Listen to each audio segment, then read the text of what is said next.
सावन एक महीना नहीं, एक तपस्या है। हर साल ये महीना आता है शिव भक्तों के जीवन में दिव्यता भरने। लेकिन क्या आपने कभी सोचा ये महीना इतना पवित्र क्यों माना जाता है? आज जानते हैं उस कथा को जो सावन के पीछे छुपी है। एक ऐसी कहानी जिसने ब्रह्मांड को बचा लिया था। बहुत समय पहले देवता और असुर एक साथ अमृत की तलाश में समुद्र मंथन कर रहे थे। मंदिराचल पर्वत को मंथन दंड बनाया गया और वासुकी नाग को रस्सी।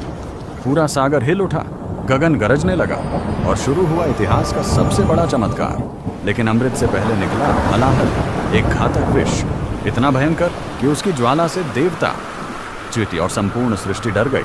कोई नहीं जानता था कि अब क्या होगा। तब सबकी निगाहें एक ही दिशा में उठी, कैलाश की ओर। भगवान शिव, आदियोगी, ब्रह्मांड के रक्षक